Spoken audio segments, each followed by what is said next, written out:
What's up, everybody? Welcome to a very long conversation about Evangelion.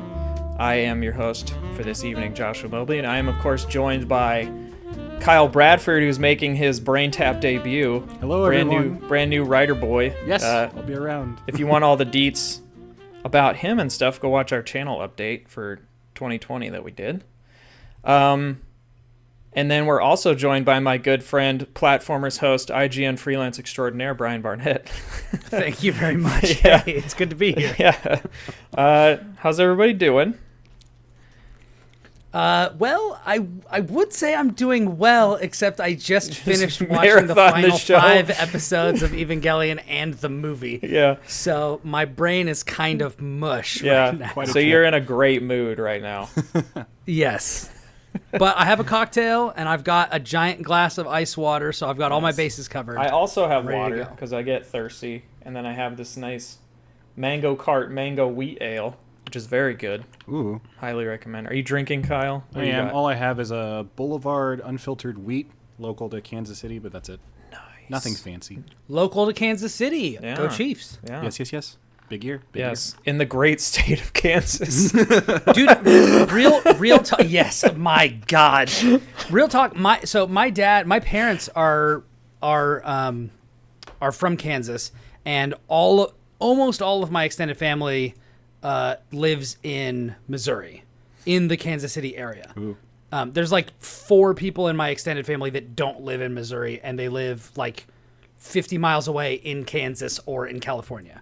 That's a And big so stretch. my dad flew up to go see my grandfather to watch the Super Bowl, all of them together. And I like FaceTimed in and watched it, and it was like everyone was screaming. Everyone was wearing Chiefs gear, even their children, their toddlers wandering around in Chiefs gear. Aw, It was mental. that's sweet. The Chiefs. We're really, bring very it happy in. when we're really dating when we're recording this. That's true. I'm sorry. You can cut this all out if you No, want it's to. fine. It's fine.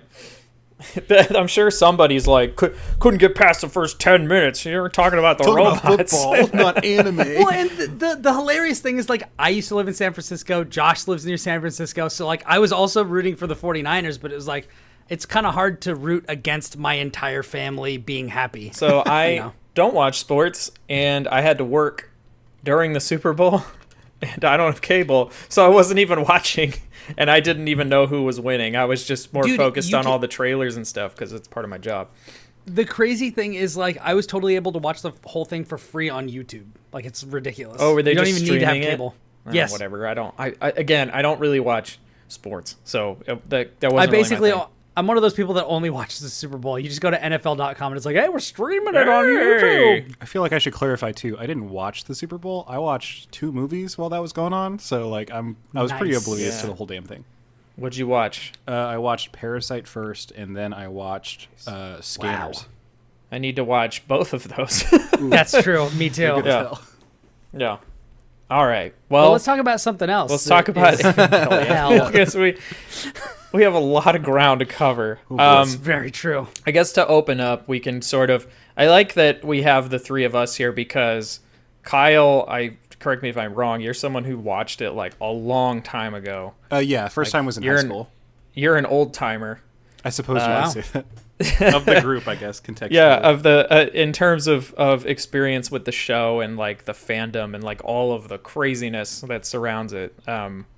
I didn't watch it until the Netflix released it, and I watched it a little bit after that.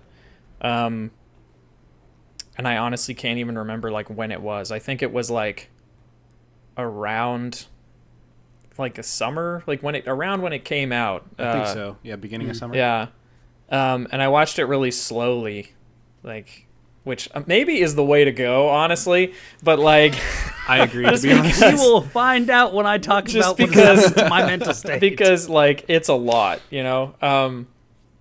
And so that was the first time I'd ever watched it. I knew of it growing up because I was like so into anime, and you kind of couldn't avoid it. So I didn't know who the characters were, but if I saw them, like if I saw a picture of Rey, I'd be like, oh, that's that Evangelion thing. that I know nothing about, you know? Yeah. And growing up, I remember a friend of mine saying, and I remember this distinctly, it still makes me laugh, but he was like, yeah, that's that show Evangelion, it's supposed to suck. I thought that was so I avoided it. I thought like, oh, it's supposed to suck, I'm not going to watch it. And then when I got, it wasn't until I got older when like, I found out about just like all the drama around the ending and stuff, and then how just influential it was and all these things. And then when I saw it was coming to Netflix, I was like, well, I'm just going to wait for that and then watch that. To prepare for this, though, I do see a lot of retroactively, I do see a lot of influences in a lot of other places. Although I'm not sure if that's fair because I literally don't know anything about this other than the stuff that I learned from watching it. So like I don't know when it came out. I didn't look at any of that sort of stuff. Oh man. There's this meta lore on top of it. Like the making of it is almost weaved into the actual narrative itself in a weird way. And we'll get into that because there's a something that I discovered as I was watching this on Netflix and like pausing it as I was going through. Remind me about that when we get to the point where oh my god, what's her name? Asuka? I like literally no Misato. Yeah. When she's trying to learn about the second impact and she gets to that screen before she gets locked out, I learned some stuff in there. There's like some stuff in there that I found out. But it's just the history of Gainax. Very cute. Like, did you see that? It's all anime stuff. Yeah. But yeah, so you were talking about like the three of us in the different places. Like I literally shotgunned this entire series and the movie this week. So I watched everything in the past like 3 or 4 days. Yeah, so it's funny because I finished watching it and then I like had this weird, I didn't have this upset feeling, but when it ended, by the way, I should mention, we are going to, like I said in the warning up front, we're going to spoil the hell out of this. So if you, for some reason, are watching this and have never watched Neon Genesis or End of Eva, like, you need to like get out unless you don't care. But well, I mean, do we want to talk? Do we want like do you want to do something where like we talk about whether we liked it or not, or whether we would recommend people to watch it before we get into spoilers, or do you just want to jump in? We can get there. I was gonna say that I rewatched it again in preparation for this, and like I will say the first time through, it kind of was a little hard to follow at times because I didn't really know where it was going, and I kept expecting like. I was like, my heart's gonna be broken by the end of this, like or something like that, right? And then I got to the end of it, and I just remember the last 2 episodes, I like kind of was just sitting there, like, is this really it? Like, is this really where it ends? Like that's it? And then I was like, okay, no, well, now I gotta watch the movie. And then I watched the movie one night, and I was just like, that was the weirdest shit that I've ever seen in my life. But then I could not stop thinking about it after that. And then, like, I got kind of into it. I bought a freaking Gunpla, which is actually sitting right here. I can put them on screen real quick. Oh, it's beautiful. Oh, it's Unit 1. Yeah. I almost bought a Unit 2 the other day, but I was like, I have too many other projects right now. I'll buy it later. So that's so interesting. Yeah, that you would say that, because with like maybe 1 or 2 exceptions, I felt like everything made like really good sense. Like I didn't get. There were a couple of. I should mention that I have a really hard time absorbing information. Okay. Like, and abstract thinking is actually like one of my strengths. Like. I like thinking about that kind of stuff, but to get it to actually stick in my head, like I will have to read things like over and over again. And it's a thing I've struggled with my entire life, unfortunately. But like I watched the whole thing and I sort of had a feel like I kind of know what was happening. But then I watched a lot of video essays about this after, because I just could not stop thinking about it, because I was like, man, I like know that I liked it, even though I'm like, it's kind of a painful watch in some parts. But I'm just like, man, that like there's a lot going on. But then rewatching it again this time, knowing where it's going, like knowing the whole picture and like the cycle and everything, I was like, so much of it stood out. Like the pacing is actually like kind of incredible. Like the way that It's everything, crazy, yeah. the way that like for a show that was seemingly being written like week to week, the pacing is kind of insane. Like it all kind of just works, and I found that kind of nuts. And they plant the seeds for some stuff like really early, like stuff that Yeah. I kind of like didn't realize had happened or had been planted before. Like the one thing that always that was confusing me until I watched the whole thing a second time was like the mass-produced Avas. They mentioned that literally once in the whole show. Yep. And I missed that or something, or it just whoop like flew through my head. So then when it popped up in the movie the first time, I was like, "The hell are these again?" Like I was kind of it's just like all kind of like washed over me, and I was like, I don't really know what the hell's going on, but it's kind of incredible. I think you watching it spread out probably contributed to that, because I definitely picked up on that and was like, okay, here they are. Yeah. Like when when they drop down. But anyway. Yeah. But I will say the second time through, like seeing all these things that were planted ahead of time, seeing how it's all paced, like made it better. Like I feel like I had a way better grasp, and I noticed a lot of things which we'll probably get into, but I noticed way more things, like both just in the plot and also just in like a lot of its symbolism and its meaning that like I hadn't really caught the first time, that I thought were like really interesting. And that's like that's part of what I think is so like really cool about this show, is it like feels there's so much around it. Like I it's funny because I've met people that like absolutely, like I've met people that love it, and I've met other people that vehemently hate it, and I understand both sides, because it's just like so, I don't know how to describe it. Like there's so much there, you know. But anyway, Kyle, describe your history with it. So my history with Evangelion started, let's see. So I started watching anime as a kid, like probably most everybody, and I got ingratiated into the culture of that sort of stuff. I got way into mecha, so I was aware of Evangelion from a pretty young age. And once I hit high school, I was trying to explore a little bit more, so I finally just found a torrent of all the video files and ended up watching it all the way through. And which was kind of the only way you could get it. Absolutely, yeah. It was without notoriously paying hard like to get a hundreds hold of dollars. Right, like you could go to like maybe a Hastings and find like a few copies of different episodes, but it would be very difficult to get the whole series. And so I was too young, too stupid to really understand or appreciate it on any level back in those days. I just was sort of interested in, you know, the big robots, and of course, once we get to End of Eva, like that's just such a wild trip that it was something that I hadn't really ever seen before. It introduced me to this whole new world of like what I had thought to be avant-garde anime to an extent. I'm sure we'll get there at a certain point, but I caught it again a few years later after I moved out of my parents' home, and I had a pretty radically different view because obviously I was a little bit more of a mature person. So at that point, I was really appreciating its psychological analysis and its takes on suicide.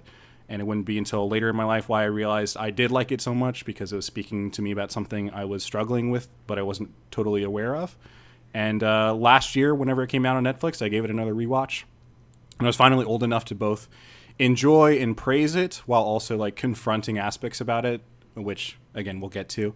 But yeah, I like Eva. I like it. Yeah, I will say that like to go off your point, there may be some like criticism of certain aspects of it in this, but don't take that as like, please, commenters, do not take that as, well, they hate it. Sure, like, you're bad for that. It's like, no, we're gonna actually like dig into this, because like, yeah, I with a couple of caveats, like I really like it too. Yeah. So yeah, like almost all of my notes are critique, but like I love Eva. So yeah.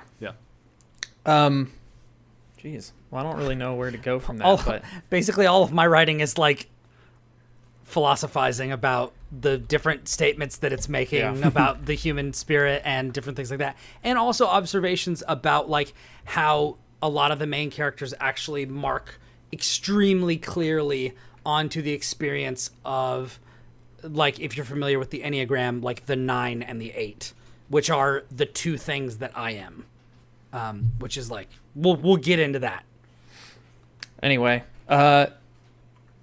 I took a few notes, and they're mostly just quotes from things that people have written.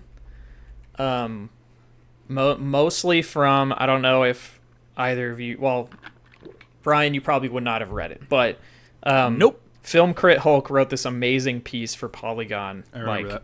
maybe a month ago, called 2019 was the perfect year for the emotional devastation of Evangelion. That's a great title. Yeah, and it's a great article. It's really long though. Dude, I read his thing about Man of Steel, and it took me 2 days. Yeah, I it's just long. Can't. He writes It's 17,000 words. Yeah, he writes a lot, but it's usually very good. Yes. So I have this. Maybe this will be a good icebreaker because I love this part of the article. And it says, the act of watching Neon Genesis Evangelion is a deeply visceral experience. Much like the 14-year-olds at the center of the story, you end up feeling so many different emotions as the narrative whiplashes in tone and intent. One moment you'll feel paralyzed, then embarrassed, then angry, then lonely, and all to the point that you're feeling like you're being turned inside out by the strength of these very emotions, or sometimes lack thereof. It places you deeply in the brain space of its characters, and that's rarely a comfortable place to be. Which means as a viewer, you both bear witness to atrocities and commit them. You perpetuate humiliation while being a victim of it, and all the while creep along a path of dread, instinctively understanding that you are heading towards certain doom. And That's pretty good. yeah. Yep. And then another line that I love from it, which is part of I think maybe is part of the core, or one of the cores of why I love this show. And he has a quote in there. He says, Evangelion isn't a power fantasy, it's a power nightmare. And That's absolutely true. I love that quote because back when I was working at Nerd Block, I wish people could see this video, but I did a video about Pacific Rim and about where the three genres that sort of combine into what Pacific Rim is, where they came from, how they evolved, and how Pacific Rim sort of pushed them forward. And the genres were the alien invasion, the kaiju, and then the mech genre. And in the mech genre, just doing a lot of research, I came to kind of discover that when it first came out, it was sort of this it was a post World War II Japan, sort of trying to get their power back, and so the robots sort of have a specific feel and look, but then they sort of eventually become these expressions of adulthood where in Gundam or something, the kid grows up and all of a sudden is now you're the pilot of this Gundam and you're gonna save and stop the war and you're special, right? So it becomes an expression of adulthood, but 99.99% of the time that expression of adulthood is always positive. There's never they never dwell on the negativity of what it means to actually be an adult, to not really have that barrier of ignorance anymore, if that makes sense. And I feel what makes Evangelion special is that maybe the first parts of the first episode make you sort of feel oh, I'm grown up and now I have this big robot and I'm powerful, but it quickly flips the script and is this sucks. I'm still a kid and I'm in this big dumb powerful body that I can't control, and sometimes it smashes things and hurts people. And I think that's one of the best things about how Eva opens, is how it sets you up to assume that it's going to be a particular type of show. And I believe once we enter the second episode, whenever Shinji is in the robot finally and he's attacking the angel, everything just goes wrong immediately, and it's a smash cut to him. I believe he's in a hospital room or something. Mm-hmm. And so we get the action sequences in flashback, and it's not focused on paying off all of that action, whereas in a show some action shown in Gundam, it would be focused on paying off all of those action set pieces, and Eva directly tries to reject a lot of that stuff. And even when it does follow through on the kind of power fantasy element of it, it leans into it overshoots it. It doesn't rely on or use as a crutch these moments of, oh, look how strong I am. It's, oh, look what violence does to people. Right. It shoots way past the power fantasy into the power nightmare of wow, he succeeded, but he went berserk and he freaking tore this thing to pieces, and it was a really hateful, like, violent thing to behold. Right. Yeah. And, you know, so it's not, there's no, like, there's no wholesome, I won the day. It's always, like, it's either the violation of you don't engage and you're annihilated, or you engage and you have to participate in this loathsome process that just, you know, pushes the inevitable off for one more day. Right. Like, it's really like this hateful thing. And like you said, like, they make you sit in it. Like, they make you sit in it and think about it. Which I think is, like, really powerful. I think one of my favorite episodes is, I don't remember the exact number, but it's the one where I can't remember his friends' names because they're only in, like, the first half of the show. But, like, until one of them becomes a pilot. And yeah, then that's all of a the sudden one where disappears. yeah, his Our boy. Toji, like, when you find the out one who's that voiced by Johnny Young Bosch. Yeah. You know, Vash the Stampede. freaking Vash the Stampede. Which, by the way, can I talk about? So let me ask one question real quick, because I didn't have time to look this up. Is the animation studio that did Evangelion the same one that did Trigun? Because the characters look the same, the hands look the same, the movement looks the same. I don't think so. Johnny Young Bosch don't is in it, think so. and some other characters who are in it. Like, it looks a lot like You should Trigun. mention the Netflix dub is new. Yes. Is it? It's Yeah. not the original dub. Yeah. Yeah, there's a lot interesting. of stuff surrounding the Netflix stuff, which I guess we could get into, but Yeah, which I don't know if I necessarily agree with a lot of it. Sure. Like, what are you talking about? Well, yeah, I know there's a lot. Like, I think I don't know that I agree with the, like, queer erasure thing, because Well, that okay, scene back up. is still Explain pretty, like, what that is. Huh? Explain like what that is. Like, So, like, in that scene where, like, Shinji and Kaoru are in the shower, right.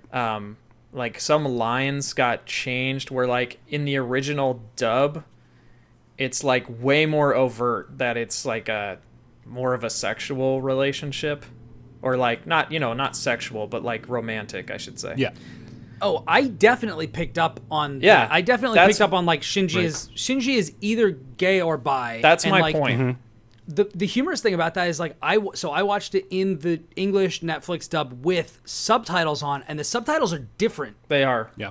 than the dubs, which is very interesting. And sometimes like, a lot of times I was like, oh, the dub is actually giving, like, a lot more flavor to this, but sometimes it wasn't, and sometimes whatever the subtitles were giving more flavor. I mean, sometimes the like Sela would talk about, like, something, and they would say, our time is coming, or, like, it's almost time, and then in the subtitles it would be like, the promised day is almost here, and it's, like, very specific differences, and I'm just like, oh, that's interesting. Why did they choose to word that in some way and not in others? But, like, my main thing about that is, like, when you just hear about the controversy, you think, oh man, that sucks, but then when you actually watch it, you're like, I agree. it's still there. It's, like, It's definitely there. yeah. I think the thing, like, I do understand how some folks in a knee-jerk response to engaging with a completely new translation by a guy who, by the way, has a known problematic perception on the role of localizing in general. Like, there's a Vice interview about it that's out there.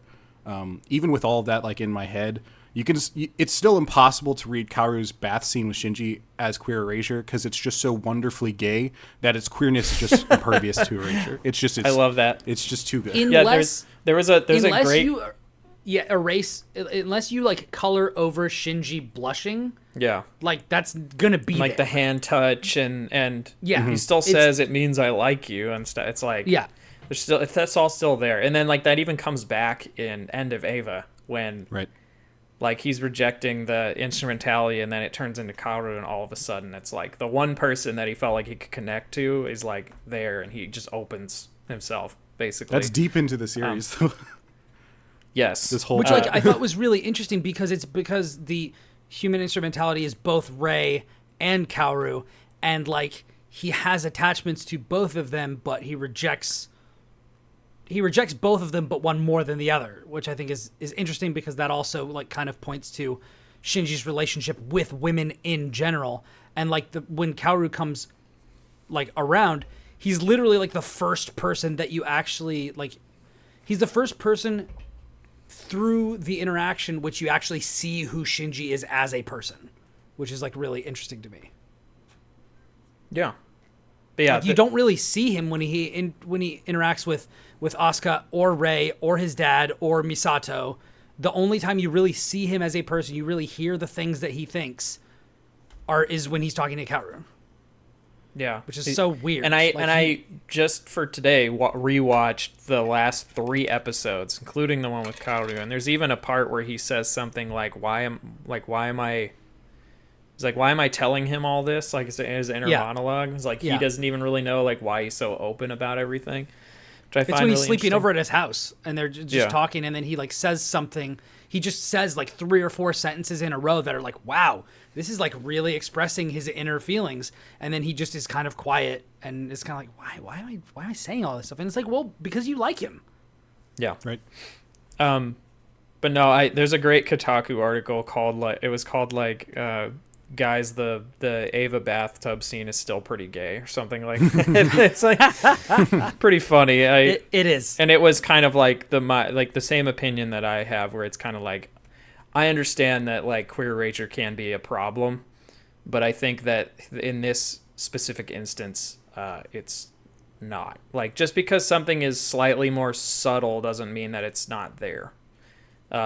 Yeah, I think you'd have to be pretty blind to not see that, because like even before that scene, with the way that Shinji reacts to him even asking if he can join him in the shower, like you can see it there, like before you even get to that scene, you can see it where he's like, well, unless you wouldn't want me to get, like, can I come with you? He's like, in the shower? He's like, oh, if, unless you didn't want me to. And he's like, well, I didn't say that, like, that sort of thing. And he's like flushing. It's like it's freaking plain. Yeah, plain as day. Yeah, absolutely. Yeah.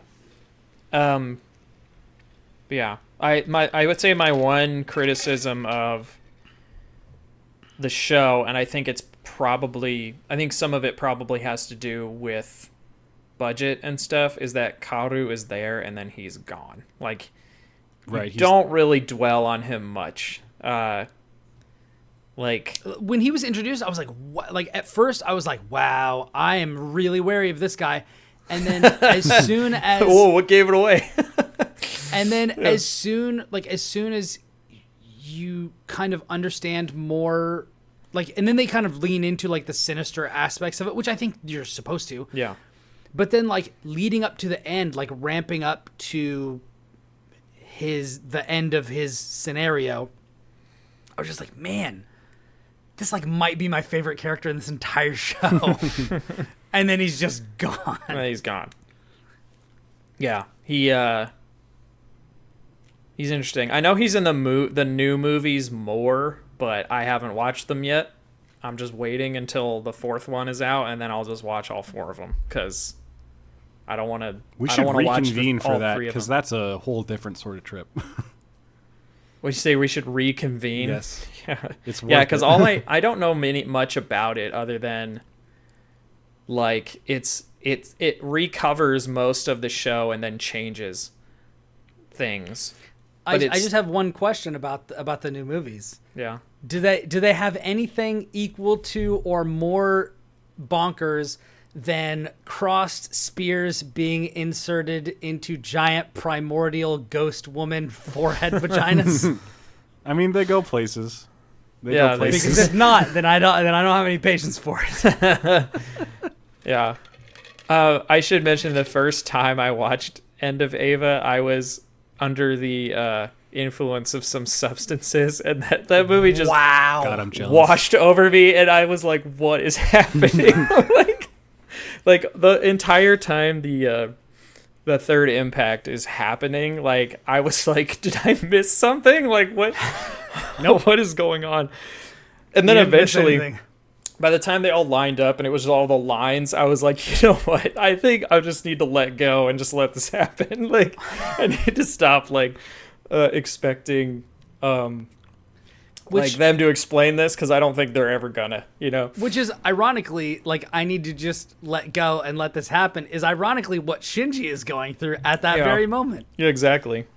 Yeah, it's I quickly remembered at some point that, like, I'm not actually weirdly super into the lore of this show. I don't care. I more care about what it all means.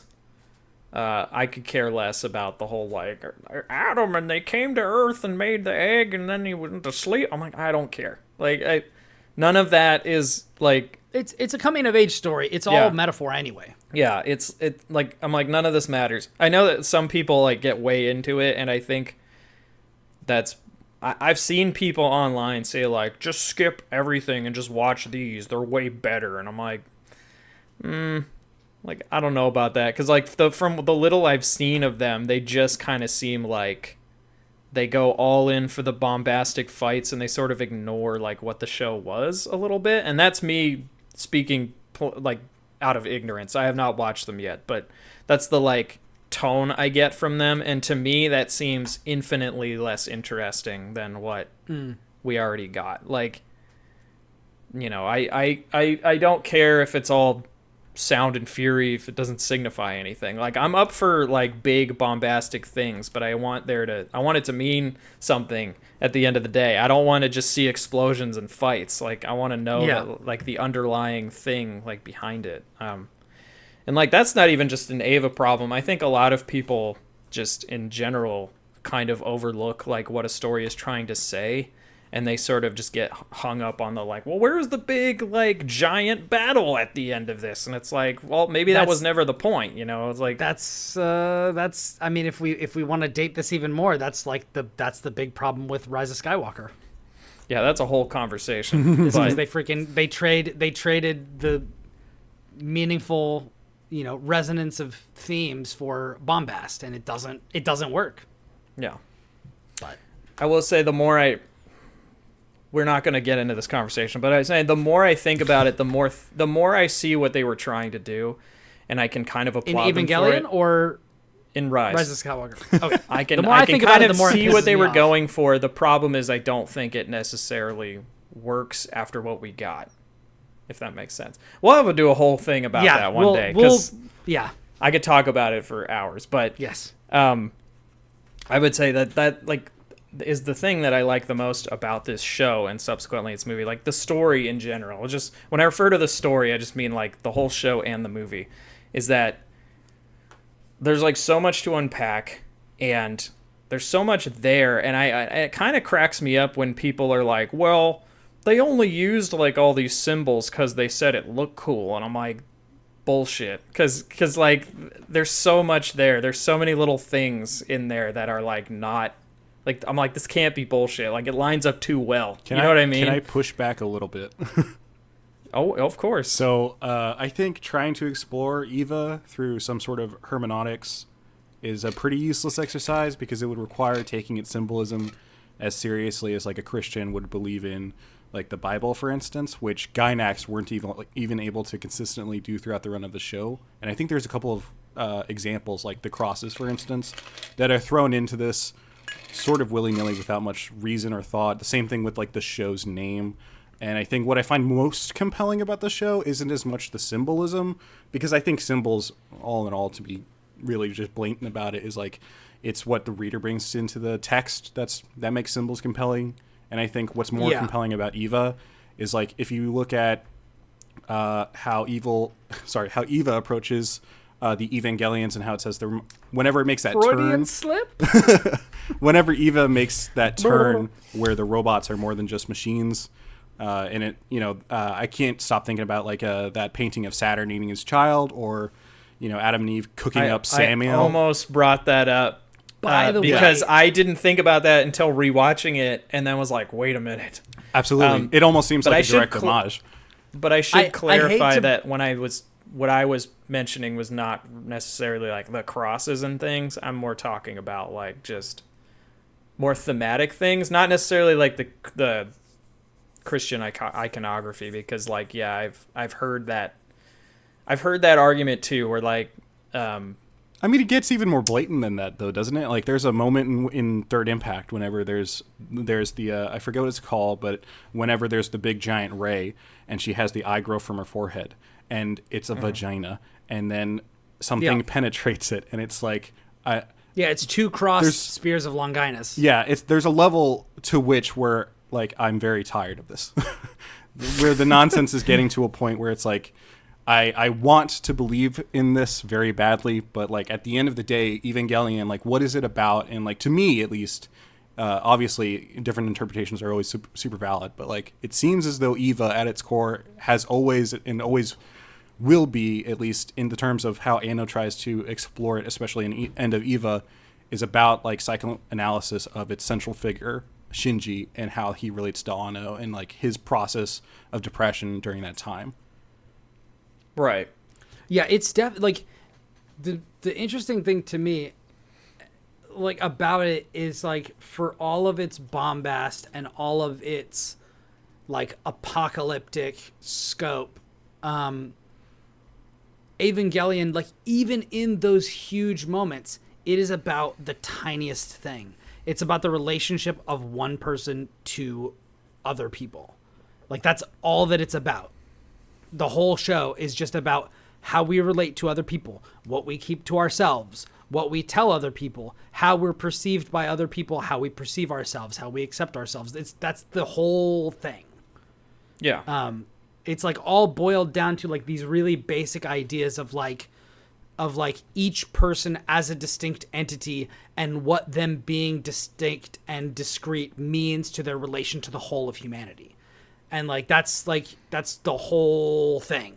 And it's Right, and it's you know, the robots don't matter. They're just a vehicle to contextualize these relationships and our relationship with the self and with the other and all these sorts of things. And Right. It's and I think that's why, I mean, obviously, and by the way, I love, Kyle, that you use the word hermeneutics because it's been a long time since I've heard somebody use that term. Game recognized game. But We're all dorks like, over here. yeah, the iconography is loaded because a lot of people bring that loaded nature to it. But honestly, all of that iconography, all it does is kind of serve as an anchor point towards a particular worldview. And what that worldview says about these certain statements and perspectives that the different characters and the show itself has, I think are what the show is trying to say. I think, And if I could push back so on that as ultimately, well. I think those are kind of, I think those things are kind of, because I get what you're not saying, meaningless, but I feel like, like, but it's borrowing from a lot of different representations and worldviews as well in its iconography. It's not just Christianity it's borrowing from. It's borrowing that's from true Buddhism, because it's borrowing there's from also Judaism. Buddhism and there's a lot of other stuff. Right, and so like, yeah, the names of the angels is all Absolutely. Judaism, Yeah. angelology and demonology, that sort of thing. There's also like the returning of everything to one thing, which is like the idea of nirvana.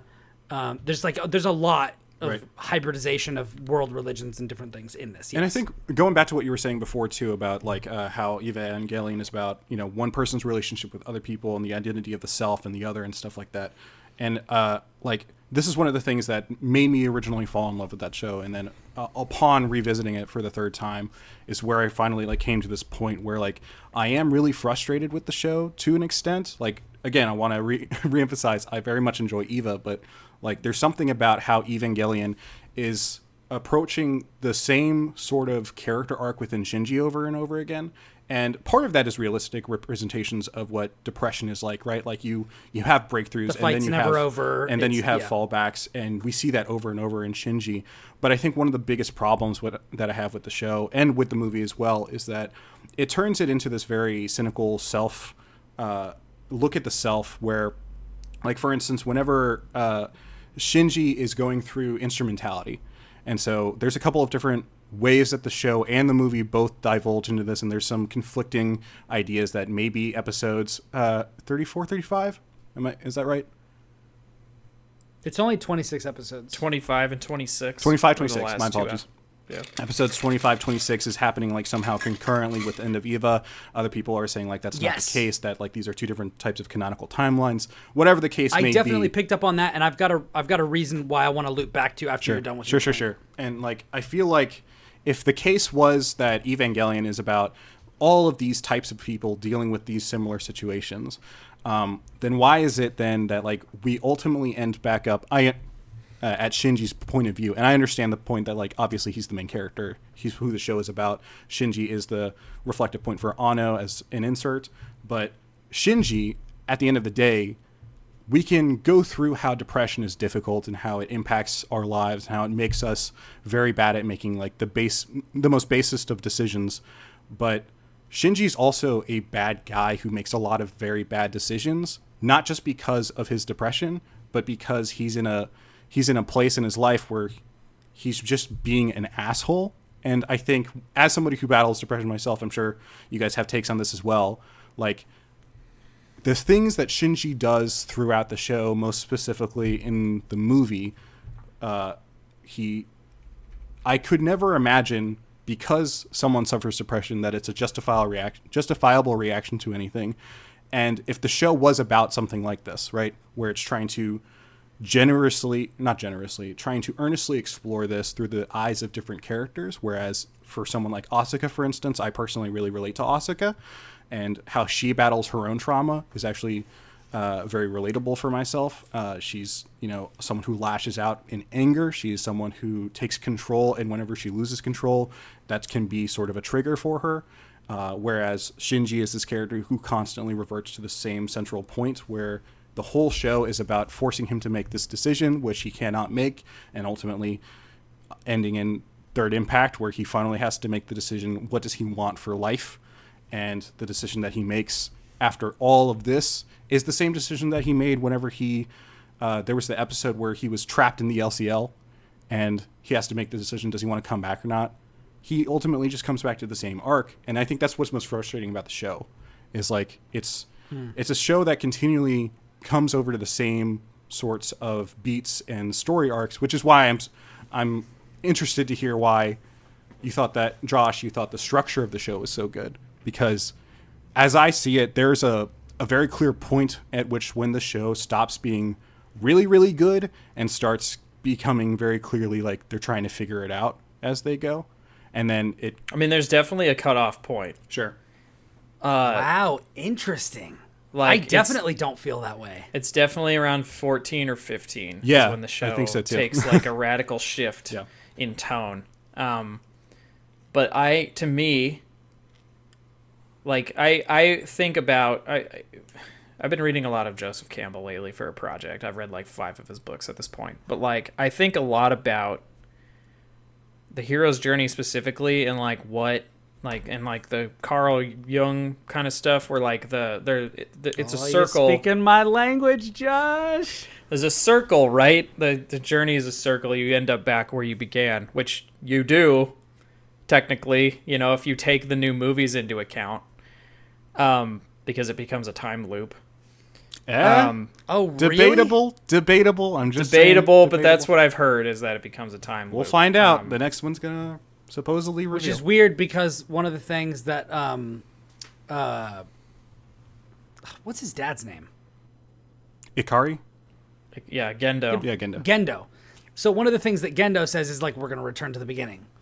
Yeah. Which is like not actually what happens, but like if that's what happens in like subsequent texts or whatever, then like that's interesting. To me, the show, like, the Carl Jung broke it down in a way where like the subconscious is like water, and that like when you enter when you cross the line on the hero's journey, because it's a circle with a line like through the top of it, when you cross the line is when you enter the unknown, or like enter, and it's supposed to be like kind of a metaphor, or like a meaning for yourself, like your inner conflicts. Like once you get to like the middle is like sort of like your midlife crisis is sort of the idea. And like they do the whole water thing a lot in this show, where like they show water, like in the moon, they show people underwater, like literally the end of anytime they're in the Avas, they're literally underwater. The end of the show is Shinji, or the end of the movie is Shinji like coming back up from water, like returning after the being one and all that. Which, I mean, you could read all kinds of things. Like you could read it as like a rebirth metaphor. You can read it as these things, but like that's just what I thought of when I think about it. And like to me, when the show takes its drastic shift, is more to me like we've now gone underwater, is sort of the idea. We're done examining this on its surface level. We're fighting robots, whatever. Like, now we're underwater where, like, the real shit happens, right? We're in the realm of the subconscious where we're, like, examining our actions and, like, why we're bad people. Things like that, you know what I mean? So, like, to me, that's what I think of. I don't necessarily think of, like, the budget problems. Oh, for sure. Like, I don't like either. that. But I know some people do and they can't get past it, but, like, to me, I'm like, you know what? I think the show may have ended up better for that. I think it ends up much more interesting. I think one of the other things that, if you're talking about, you know, the arc of the hero's journey getting involved here too, I think one of the biggest things for me when it comes to just storytelling in general is like character and character growth and change coming from conflict. And one of the big things in Eva is that we continually recur or go through the same story arcs for a little while with Shinji.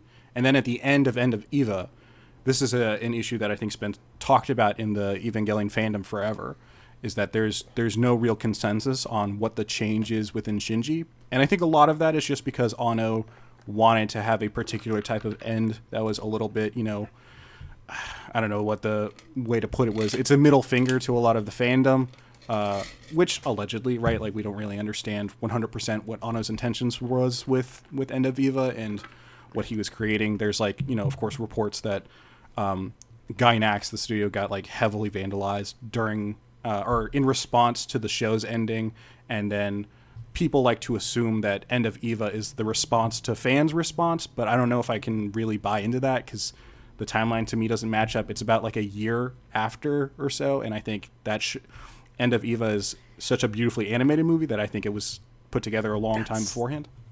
That's like so crazy to me because to me, the only thing that's weird is that the movie isn't actually like 2 episodes.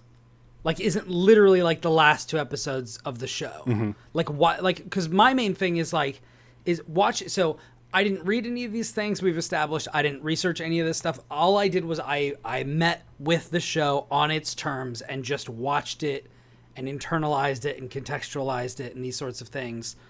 And so the only question I had is like, why is this movie separate from the show? Because it all flows beautifully. And I honestly, like, when you told me, you were like, okay, episode 15, that's when things get real. Like, there are a few things that come to light in that episode that are like, they can change things up. But honestly, I'd figured those things out at like episode 3. Like, whatever they did in 15, like, I saw it coming like 10 miles away. And everything just kind of felt like a slow kind of ascent. And it all seemed, like you said before, like, it all seemed very well paced. It all seemed like a cohesive unit and all of the things. Because I didn't contextualize this and interpret this as a metaphor for depression. Because, one, I don't think I suffer from depression, and 2, it very clearly correlates to another set of like kind of like personality assessment tools that I'm extremely familiar with, and I think it's like straight up 1-to-1 with these sorts of things, and it's a very beautiful and very dire and very kind of depressing analysis of different types of people and how they react to reality, and how, like, Shinji is my least favorite character in the show, and as he should be. And he's also, but the problem is he's also the character other than maybe like Gendo, that correlates exactly to the worst parts of me. Of course. Yeah, I think that's the way with most people.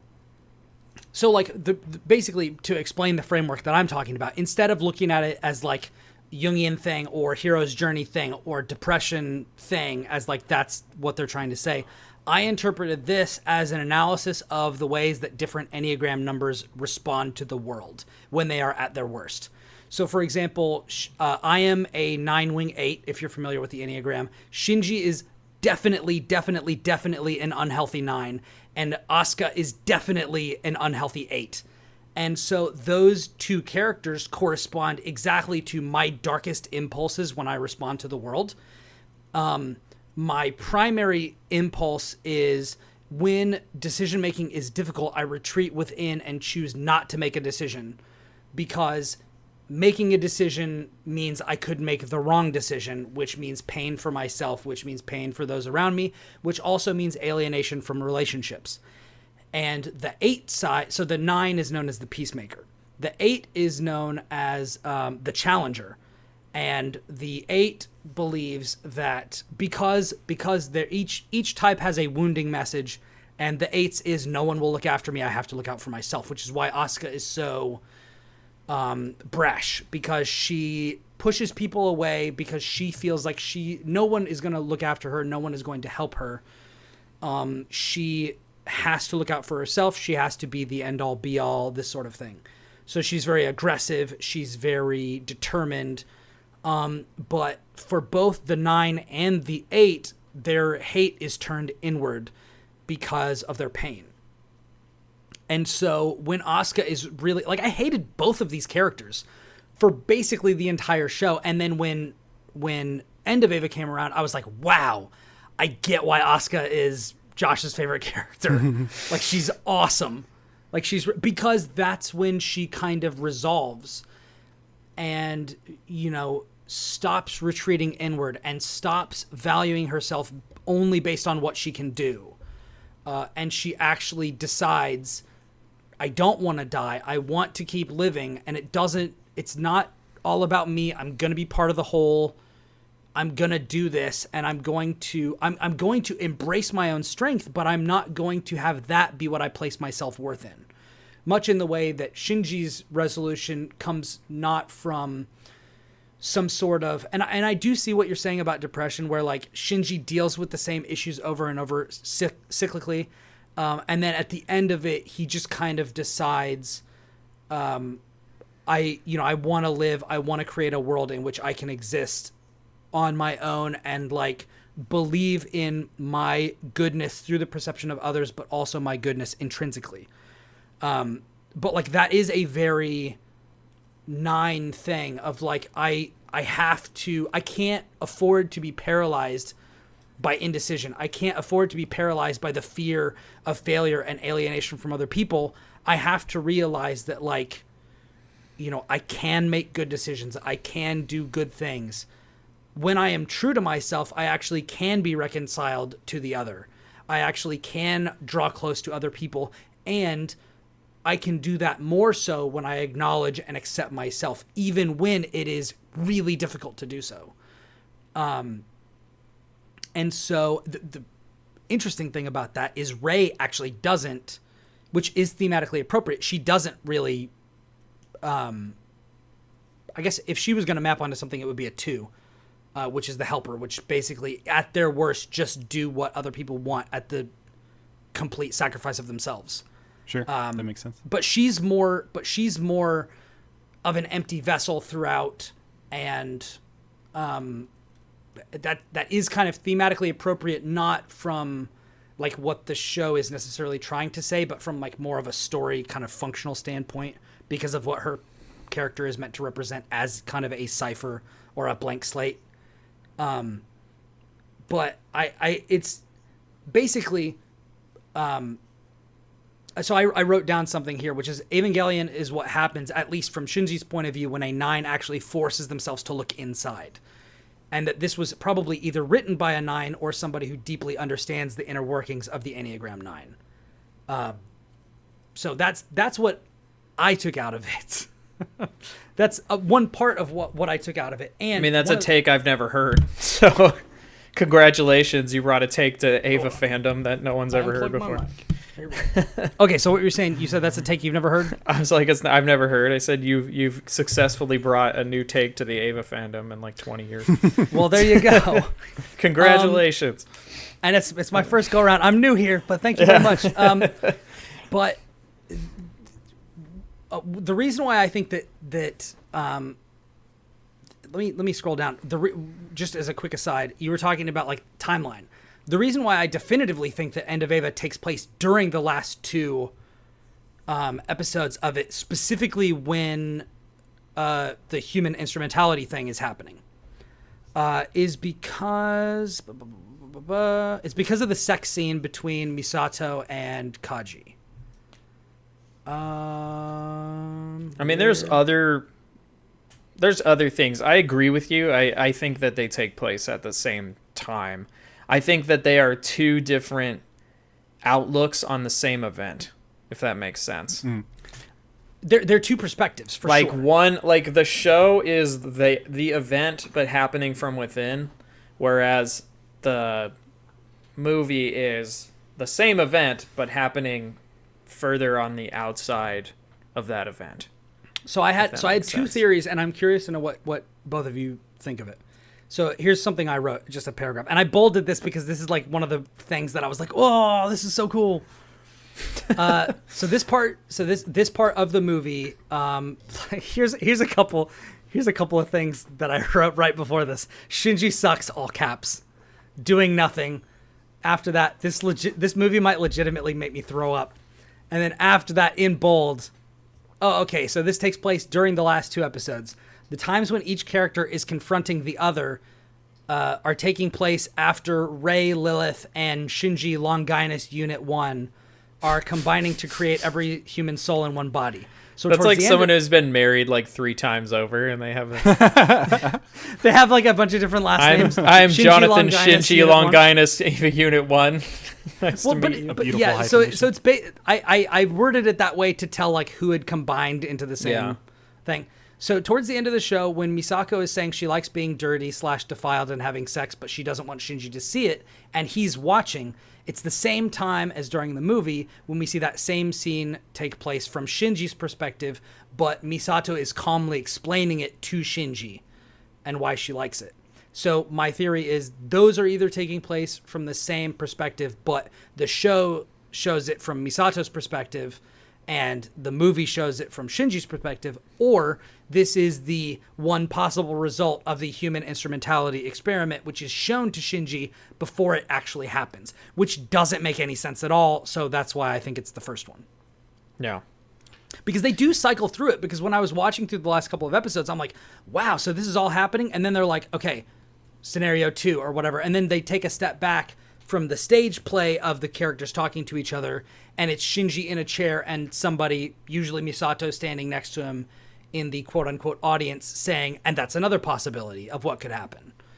And it's like, well, okay, so either that's literally happening or that's theater of the mind, something that's going through Shinji's mind to contextualize all the characters talking to each other when they couldn't possibly have that much insider knowledge. Which is why I think that's why it's happening during the third impact. Yeah, I honestly, until you said so, Kyle, I didn't know that there were people that thought they were two separate events. I don't know if it's that doesn't as much make sense as to it's me. two separate events. I think it's more about like what perception of this is truth, and I'll just say personally speaking, not to devalue like any conversation that we're having about this, but I don't personally at this point in my life care too much which one is true, not which event is true, but like whatever it is that's happening, if it is the same event from two different perspectives or not. I think the thing that I'm most interested in is the show's ending. I think is a better ending, but at the same time, it's like, as somebody who originally watched it and thought like, oh wow, this is so avant-garde, this is so incredible, this is so thoughtful, and you know, rejects all conventions, and like now that I watch it, it truly feels really frustrating, as if it's like, you know, a college student's first year project, because, you know, black box theater, characters turning directly to camera, explaining their literal character arcs, but it does have an empathy for characters that the film does not share.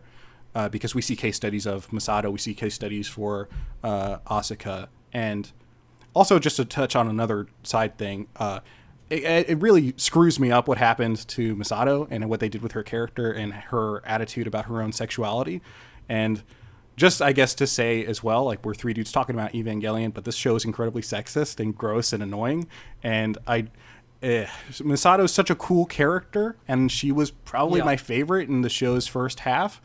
And I hate that she has this hang up about her own sexuality in a way where it's not properly set up earlier on in the show, and it just sort of comes out of nowhere. But I also think this. Yeah, and it's treated with the same kind of gravitas as the other more earned things Absolutely. about different Right. characters like Asuka. Yeah, absolutely. So because of that, to me personally, the ending of the show felt really hollow, because it's like, I understand, and obviously with me contextualizing this in the Enneagram, I do understand like the congratulatory ending of the show as like, this is a 9 that's finally becoming comfortable with making decisions in the real world and like kind of catching up to everyone else. Because I know, like, obviously, like, I'm married. I've been married for almost 10 years. And I've known a lot of people who I've dived really deep in about these sorts of things and kind of explained my hangups on, like, feeling like I'm making mistakes when I'm making just, like, really basic life decisions and these sorts of things. So, like, there is kind of a, like, when I can make those decisions, when I can feel good about myself, when I can kind of assert my own place in the world, like, there is that, like, that, you know, truth of being welcomed into the world at large by becoming an active participant in the events of the world instead of just being a passive observer. But at the same time, because like, it's not necessarily what they do with Shinji. I think it's just how it's done.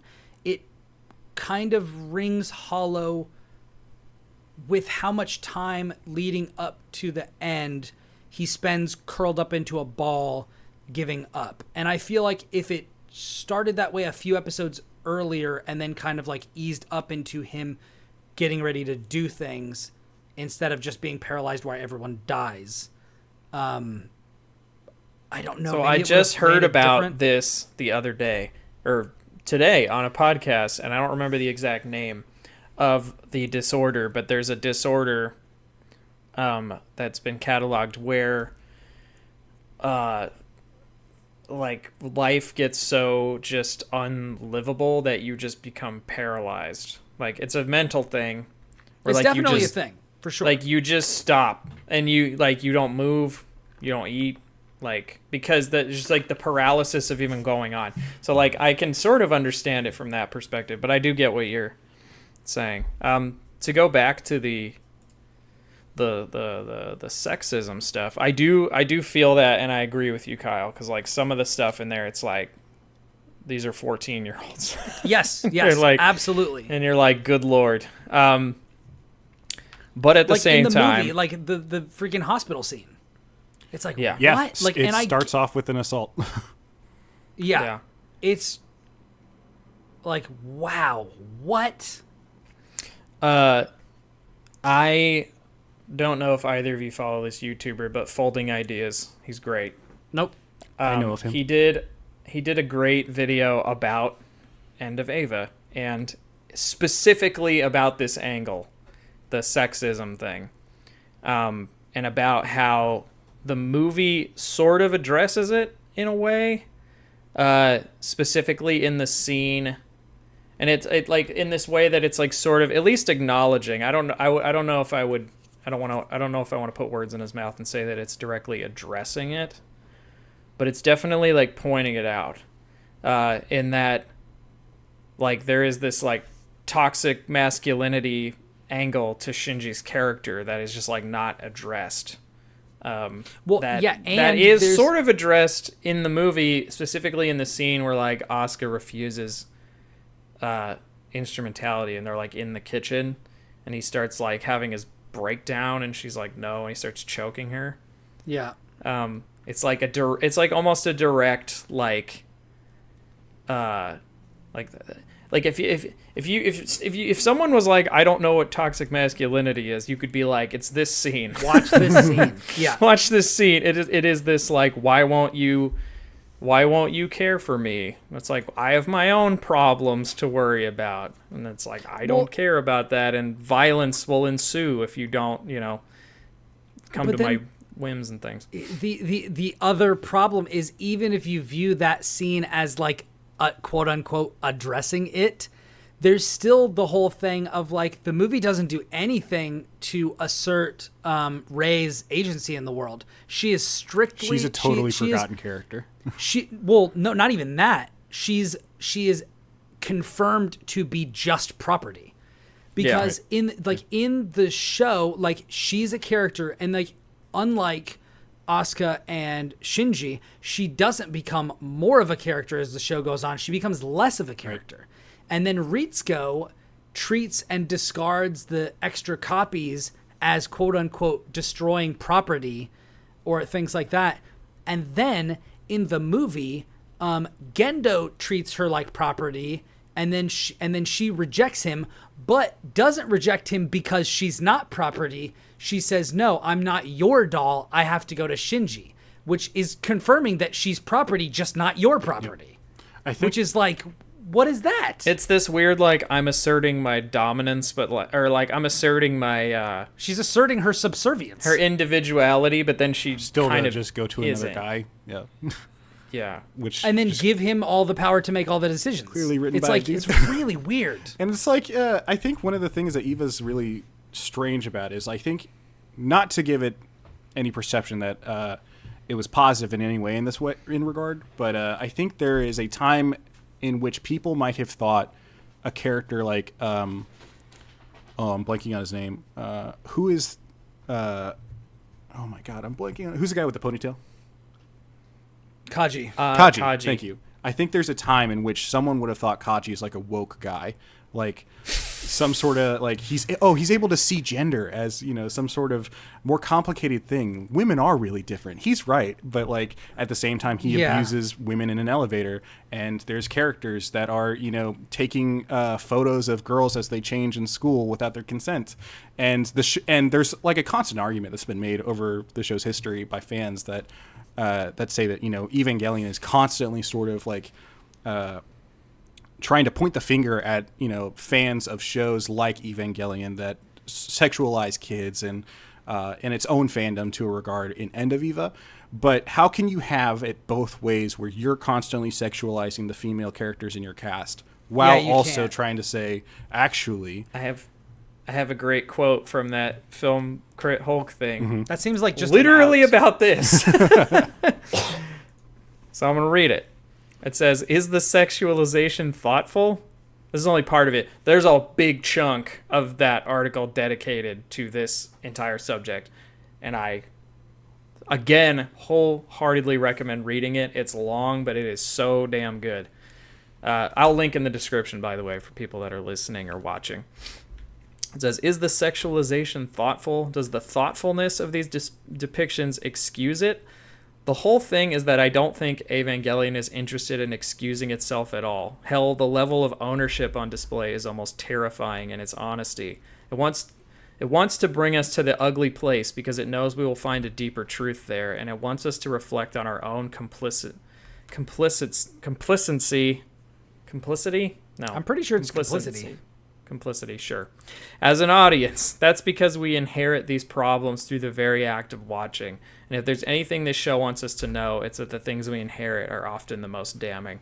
That's only part of what is said about it, but I think it's a really interesting like take. It's not, I mean, basically the TLDR to me is that like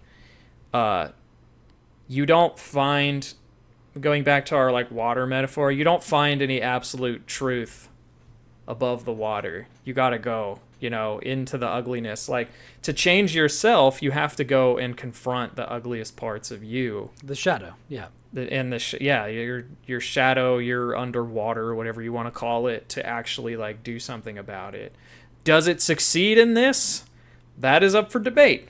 But like, yeah, I think it can't be denied that at least like, it's one thing to just say, you know, like, sexism is bad. It's another thing to, like, go there and then try and say something about it. Does it succeed? I don't know that it does. But, like, I at least applaud it for, like, sort of trying to go. But then that doesn't excuse the, like, things Kyle brought up, that, like, some of the things in here are pretty sexist, you know? Yeah, like, and I think that, like, you can make an argument for whatever you want. I would buy it if the characters were the one whose gaze was really lascivious instead of the characters and the camera. Like right. it's not just that Shinji masturbates over unconscious Asuka in the hospital. It's that the camera also shows us what is tantalizing him by trying to tantalize us with the same thing. Which, yeah, I mean, and that's what I would say is like its whole like it wants to, when he says it wants to bring us to the ugly place because we know we'll find a deeper truth there. Like I think that's sort of the point. I guess, but like that honestly to me sounds like a cop out. Sure. Like that sounds because sounds like a post-mortem justification for why we have the male gaze in this show about 14-year-old girls. I will say again, that's only part of this article, and there's way more about it in there, and like he does go on at length about how like fucked up it is that they're sexualizing 14-year-olds and yes. like all these things. He's like, you cannot excuse the show for like a lot of the stuff that goes on in it. Yeah. But, and then sort of like that thing, like I am all for things addressing like these social issues. Yes. And I don't know, like it's one of those things that like I'd have to I'm probably going to be thinking about for years. Because I think that at least, if anything, even if it doesn't succeed in like pointing the finger back at people or like sort of addressing itself, I think it at least succeeds in the fact that we're having a conversation about it. Yeah. You know what I mean? Yeah, and like obviously as a white American man, I sit high on a throne of privilege. Power. You know, I'm sitting high on a throne of power and privilege. But I think that the show succeeds in spite of those things. I don't think that it succeeds because of them, because I don't think that I can really credit this show with that. I think that I can credit this show with a lot that is not that. Yeah, that's a good point. I think you're still able to enjoy something that exists even though there's like problematic features to it. There's actually just a shout out, since like I think as three dudes having a conversation about sexism in a show, like shout out to there's a Wired article by Julie Mency, who's a trans woman, who talks a little bit about just the complicated nature of liking a show like this. I think Gita Jackson did a great one as well over at when she was with Kotaku. I believe she's somewhere else now, but I think she just left. Yeah. She wrote, I think the piece was called "Evangelion Isn't Fun, but it's still worth watching" or something like that. And there's Danielle Riendo, who is on Waypoint's Rewatch podcasts, and she brings up a lot of really great. Yeah, love her. She brings up a lot of really great Idle points. Weekend. I don't know if that podcast is still going, but I used to listen to it all the time. I think Waypoint's still out, even though it's Vice Games, quote unquote, now. But I think the Waypoint banner is still going on for the podcast. Not sure. Don't quote me. I don't know. But I was specifically talking about Idle Weekend, which is where I know her from. Sure. Which is an Idle Thumbs network podcast. Right. Idle Thumbs rules. But yeah, just shout out to there's been a lot of great writing by women on EVA over the years, especially since the fandom's been going so long. So check them out as well if you are a fan. I actually you brought up trans. I actually made a point about that in my writing. So I wrote, I don't know if I said this while we were recording or before we were recording. I wrote like 5 pages over the past like 3 episodes of the show and the movie. I wrote like 5 pages of just philosophy and like me kind of processing everything that was in it. And part of it was about trans people and furries and like these sorts of things, and what the show has to say about people who feel differently than the material world is representing. And let me see if I can actually find this.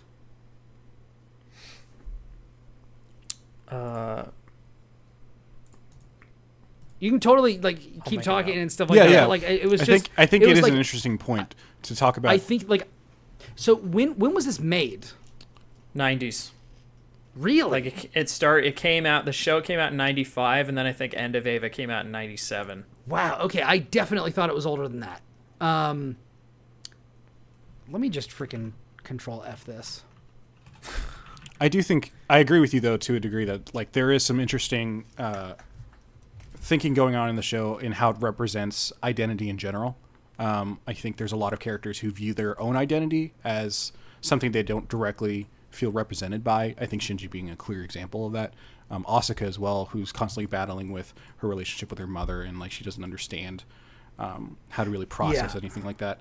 I think a lot of it goes back to just Ano's like 101 understanding of Freudian psychology and the sort of datedness of what I believe the show is trying to deal with. But I do agree that like there is a huge fandom within the Evangelion fandom. There's large communities within the LGBTQ community that enjoys Eva for the same reasons everyone else does, but associates themselves specifically with different characters because they find either some sort of representation or other types of, relatability. Specifically with Asuka, I see a lot too. And I think that's for a very, very specific reason. Okay, so I found what I wrote. Now, keep in mind, this was all stream of consciousness, and this is not processed or reflected upon at all. So I'm going to need help interrogating this. Cross, just enter that vagina. And actually finding out, and actually like processing and finding out which parts of this are actually valid and which parts are not. But these were like my first reflexive thoughts. So I apologize if any of this is offensive. I am not trans. I am not a furry. I am not any part of the LGBTQ community. I'm a freaking straight cis white dude, and that's the only perspective that I have, but I also am very empathetic to other people, and so this is me trying to kind of process what I got out of this in that way. So I wrote, the bits at the end in which each character is confronted by a mental projection of the others are indicative of what people feel when they don't know who they truly are. The journey to discover oneself is the heart of what it means to be human, but doubting yourself because the shape you see within your heart might not be human, which is Rei's internal struggle, is definitely something that held more fear before the modern age of progressive ideals was as mainstream as it is. Fearing what you see inside or wrestling with how your heart or innermost self reflects or doesn't reflect the material world seems somewhat antiquated in a world where people increasingly acknowledge furries, trans people, and more. And then I don't know if this is attached to this, but then I also said like Rei longed for death, but now she's afraid of it. That might just be something else. But like the rest of that is like, because they were talking about those different parts of themselves and whether or not how they saw themselves was actually reflected in what was happening, like with Rei specifically. And I don't know, I didn't really think about whether they capitalized on that in the movie, but this was definitely from my watch of the show towards the last two episodes. Sure. But like, does any of that, do you have thoughts about any of that? Yeah, I think I agree, especially with the interpretation of Rei, I think is interesting because Rei as a character, I think, is so hard to unpack. And I think she's maybe the most obvious sort of tell that Ano was trying to do something very specific and didn't have enough room to flesh Rei out than to have her be more than an object. So having her internalization be a struggle with her own identity, I think it definitely makes sense to me, and I definitely understand your take there, and I think it's a good one too. I definitely agree with it, but I think one of the most interesting things about Rei to me is, so there's the twist in the show, right? When we finally get the reveal that Rei is like this sort of android that Gendo is farming, and I think that's a good twist for the most part, and I think one of the things that's pointing back to the sexism of the show is like one of the things that the show does to sort of ruin that moment is that it places it within I'm blanking on her name too. Who's the professor woman? Blonde hair? The blonde Ritsuko. Ritsuko, yes. So Ritsuko's mother in that backstory that they flash back to. And they sort of ground Rei that she existing, killed the first Rei, right? Yeah, and like Rei's whole existence is so that Gendo can sort of like have some sort of association with his dead wife. He's like that, which alone. Is so weird because there's that, and then there's also she's the dummy plugs. So it feels like she's kind of also like not a. I always want to say mulligan the first time, an item in the fiction that's MacGuffin. There you go, MacGuffin. Mulligan. Yeah, like I feel like it's like that's really interesting for that to be what the dummy plugs are, but like that just feels like a MacGuffin to add more functionality to her character beyond just being, hey, we can always have a clone that can sync with Ava Unit 0. Right. Because like beyond that and her ability to unify with Lilith, it doesn't like her. Like, why would you have more? Like, you don't need to have her as the dummy plug. But whatever. I don't know.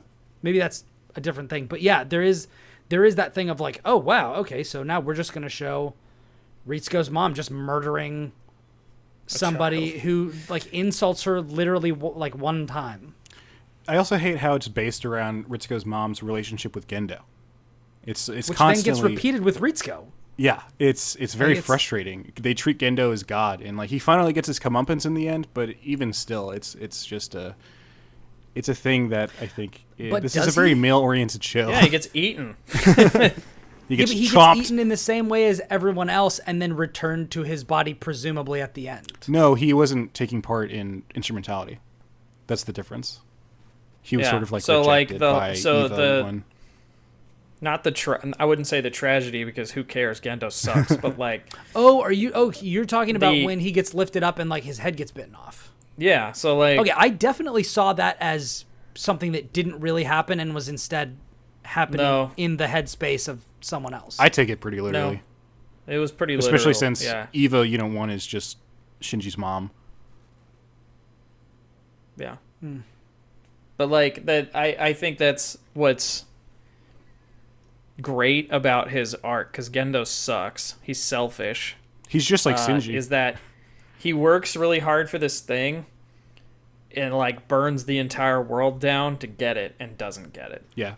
Well, and then also at the end, what a freaking tool. That's some Zen like Buddhism shit right there. Like that's so good. Like it's karma. Yeah, like you can push and pull and tug at like the world and try to make it your own, but you can't. Like the best thing to do is to like be your natural self and just like flow with the world. Yeah. Not to try and mold it and shape it, because you're not. Because all you ever do when you do that is you just inflict pain on others, and causing pain. The man who is wounded can sleep well, but the man who inflicts wounds on other people cannot sleep. Mm-hmm. That whole philosophy. Yeah, that's very interesting. And I definitely didn't get that. So if that's the case, then is Unit 2 Asuka's mother? Yeah. Yeah, absolutely. Which is why she has a stepmother? If you see the in End of Eva, they explore it a little bit. She has that sort of I don't want to call it like a completion of her arc, because she sort of reverts and goes back to like the safety of wanting her mom, because that's what she wants the whole time, but realizing that her mom is Eva Unit 2, that's what like gives her the ability to fight back against all of the mass-produced Evas. Yeah, no, I definitely got that. And then she was talking about the AT field being her mom trying to protect her from the world. Yeah.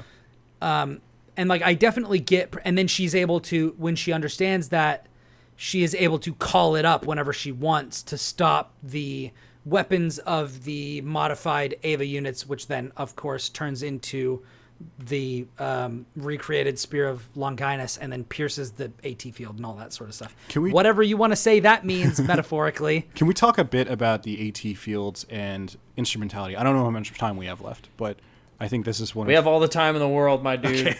Yeah, this is go on for as long as we want. This is one of the most interesting things about the show to me, and it's one of the things that like I feel like I've been just criticizing the show the whole time. One of the things I do connect the most with. I don't think so. Well, I'm glad. But one of the things I connect I feel the like most overall with, we've been pretty positive. I love the idea that at the end, when they're trying to define what instrumentality is, that because the whole point is supposed to, like, in the same way that Final Fantasy VIII, spoilers for this, I guess, but like, oh hell yeah, time Final compression. Fantasy VIII. We're going Final there. Fantasy VIII, like, is supposed to make things better. This sort of cataclysmic post or apocalyptic event is supposed to make the world better, because AT fields are the things that sort of like make it difficult for us to communicate with each other. It's what creates loneliness, and the ability to just remove AT fields entirely and just coalesce into a single being sort of removes that from the experience of being human. And I think Shinji having the moment where he finally makes the realization that, like, yes, okay, so being a person is good, having other people is good. That's why I'm going to choose not to accept instrumentality. And, like, in the end, having that be the sort of resolution, I really, really like. But then suddenly it takes this left turn where Shinji, after doing this, after coming out, like, you know, seemingly like he did when he accepted to come out of the LT fluid when he was stuck in, I don't know what episode it was, but LCL. Yeah, the LCL. Later on when he was stuck in EVA Unit 1, instead of just having that moment where he's like, yeah, I want to be with people, that's why I came back, he strangles Asuka. Yeah, which is really weird. I thought they were going to hold hands on the beach. Yeah. She doesn't want to hold hands with him. Well, they cheat to that when, like, they show both of their hands, like, next to each other. And I was like, he's going to reach over because he wants to right, that connection. Do you want to hear the way I thought of this? Well, go ahead, Brian. Yeah, hold on, just a quick aside. The interesting thing about that is when he rejects human instrumentality and the unification, they don't really give a good reason why unification with everyone is a bad thing. Because, like, there is more understanding between the characters. But then there's no one at all. Right, I think the thing was just it removed the individuality. Yeah. But you wouldn't be you anymore. You would be the one being. Okay, so then let me ask you something. When the unification is happening and they're having all of those different perspective moments, when they're having, you know, Shinji's watching the sex scene between Koji and Misako, like, that is... human instrumentality has happened. The unification has happened, right? It's happening. Right. Or it's a precursor to it happening. The way I see it, no, it's happening. Like, the reason that they're all seeing that and seeing into each other, into, like, their deepest, darkest secrets, because everyone has been combined, or is being combined into one being. And so, like, all of their deepest, darkest secrets, hopes, fears, and stuff are all being presented to everyone, and that's why. Which is why Asuka knows what he did in the hospital and all that sort of thing. Yeah, and that's why like everyone is seeing everyone's like true selves, and that's why like there's like both ugliness and beauty and in like all of it, and this like cacophony of nonsense. But like which I get, but also my question and the point that I'm trying to get to is there a state beyond what we see? Is there an end state that is further along that process than what we see, or is it just a continuation and an eternity of? I think this? like because as the scene goes on, you stop seeing those other characters, right? And then you only see Shinji and then like Rei and Kaoru, but like they're it for the most part. Like, in the show, actually, because I just rewatched the last 2 episodes today, they do a really good job of sort of going through that process a little. Like, it's fascinating, and I recommend doing this after watching the movie and knowing, like, what's literally happening, watching the last 2 episodes again, because it puts a lot of that in perspective. You're like, wait a minute, I actually know what they're talking about now and, like, what's kind of going on. It gives a little more perspective than, weirdly, the movie gives, which is why I kind of like them both at the same time. Which is why I don't understand how they're not like a cohesive unit. Like, I don't understand how people can see the series as distinct from the movie, because I think they have to. I don't think they are at all. I think of it as like, so this is how nerdy I got. Kyle's going to laugh at me. So I randomly was just like thinking. You only say that because you're laughing at yourself. Yeah. And other people are gonna laugh at you too. Sorry, I'm doing the whole thing of like when Shinji is talking about I hate myself. You're only saying that because you think because you hate yourself and you think everybody else hates you. So, I was like randomly. I don't remember how I stumbled upon this, but I remembered like one of the things in mythology class was like learning about like Indian mythology and stuff, and the first being in Indian mythology is this like, and I might be totally wrong and have taught wrong, but this is what I was taught. So people in the comments who might know more than me, I am so sorry. But like, what I was taught in mythology was that the first being was this like million-armed, million-faced thing, right? So I think the idea is like it's one being, and it becomes conscious in the universe, and then it realizes it's alone, and that it wants to create so that it's not alone. But the act of creating itself, right, or creating anything means that it ceases to exist, because it will become, like, if it's split in half, then it's two different beings, right? It's no longer the person or the thing it was when it, if that makes sense. It's this whole thing. So because it's alone in the universe, the only things it can do to create are carve pieces off of itself to make different basically things. And then it's no longer itself, right? So it basically has to kill itself to create. And like, the story that I was told was that it mulls over God. this. It mulls over this thing, finally decides that it will create, and then perpetuates the universe. So I remembered this, and I remember this saying, but I couldn't quite remember, but it was the beast that shouted I, which, funny enough, is like, I think it's the second to last part of like one of the last two episodes is called The Beast That Shouted I. Yes. At the heart of the world. Fun fact, that is a play on a short story called The Beast That Shouted Love at the Heart of the World. And it's a science fiction story, and I started reading the Wikipedia about it, and then I found out that all these other freaking Ava nerds had figured out about this and like were dissecting it for information. But the thing about this story that's super weird is that it seems on its surface like I literally bought the ebook because I was like, I gotta read this.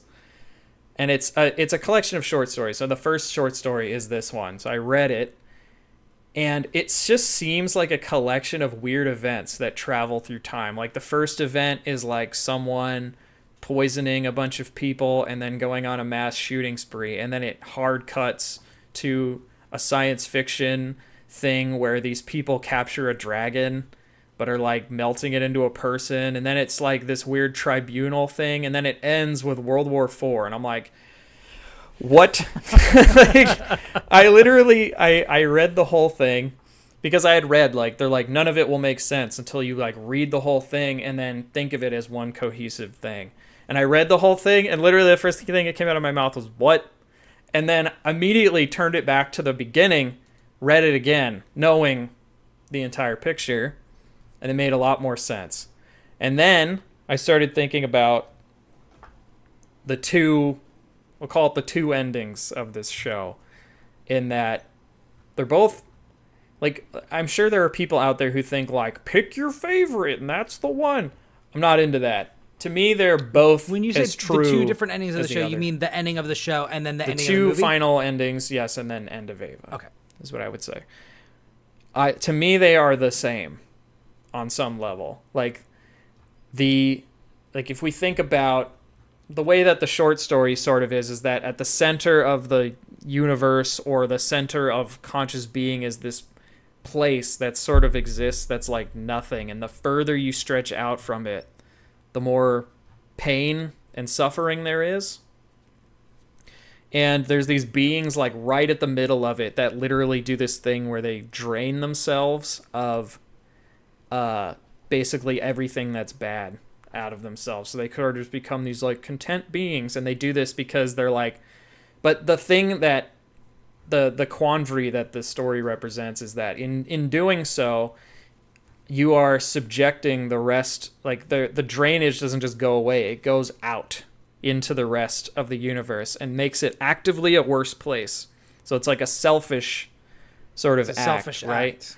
And one of the things is like they spiral out. The way that the story is, like, it spirals inward to this and then spirals back out into like our world in a way. So like one of the characters in the story in the middle area has this deep like philosophical like problem with, like, he starts arguing that like we can't just live life contently, like the like we have like there's no contentment without like the actual pain, right?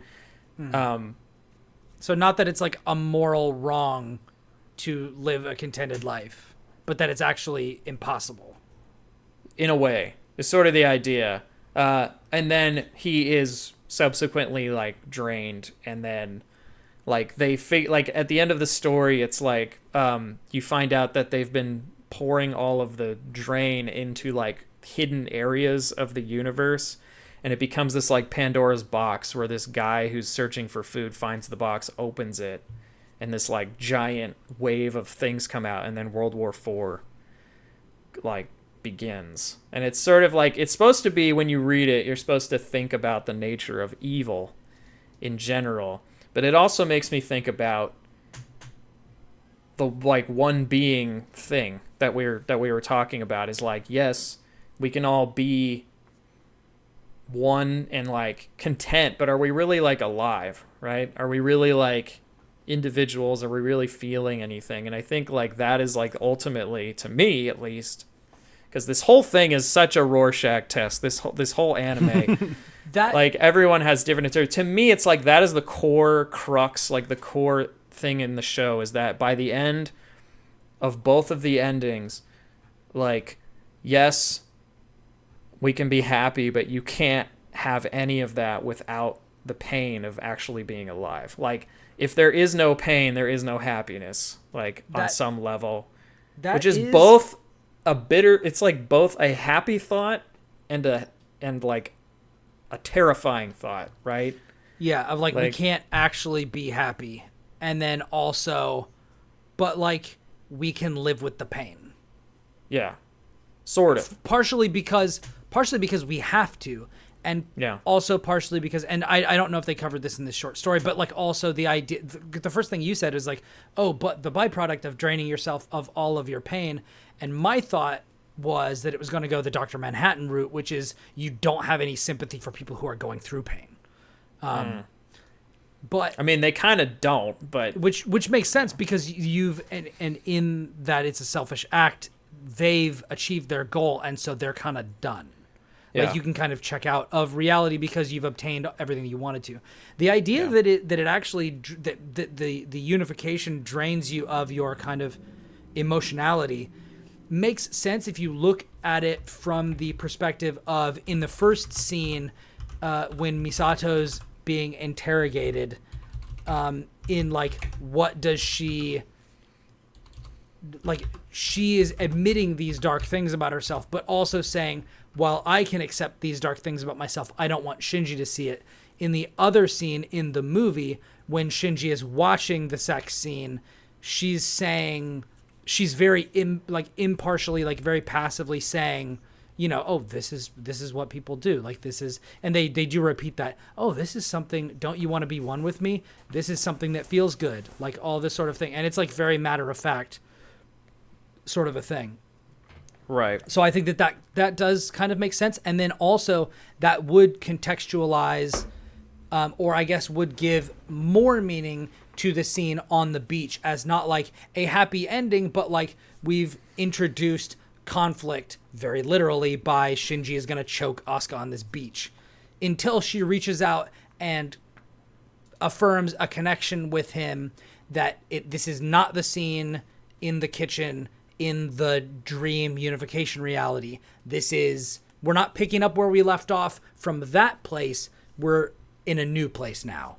This is not just, you know, you were choking me and then it ended and we're going to pick up where we left off. It's like, no, I'm not passive to you. We actually can exist together. I can reach out and touch you and we can be connected, in this sort of a thing. Yeah. The other thing, like, I forgot to double back to, you were talking about like